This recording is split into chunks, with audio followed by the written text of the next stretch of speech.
Well, I think first of all, President Erdogan will see the vote as a huge endorsement.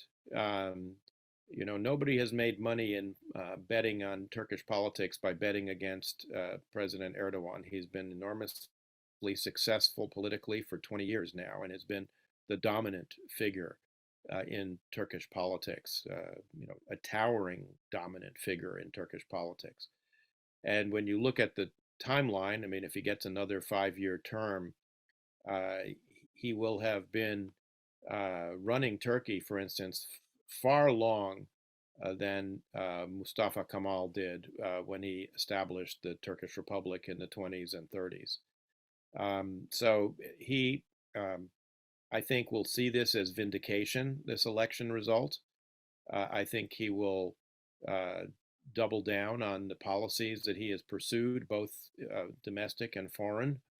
So I expect that you will see continuing um, economic policies that feature low interest rates, refusal to raise interest rates to deal with inflation, continued government spending to satisfy the needs of various constituencies that support him.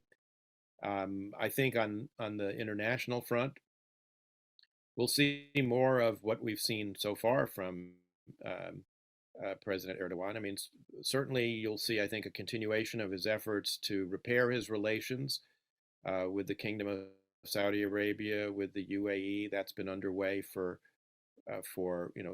some years, perhaps even with Israel to some extent.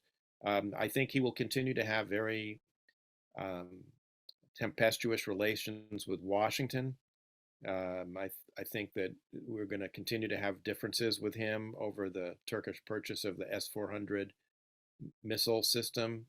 I think we will continue to have differences with him over sanctions on Russia in the Ukraine war.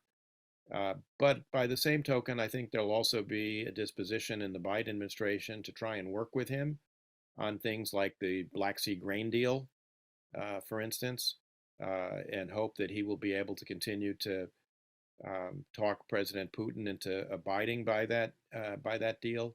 Uh, and I think there may be some view in the Biden administration that at some point, uh, at at the uh, at the point perhaps where the combatants in the Ukraine-Russian war are both exhausted, that Erdogan might play some kind of mediatory role, assuming that the mediation that China has proposed doesn't bear any fruit, which I don't expect it to.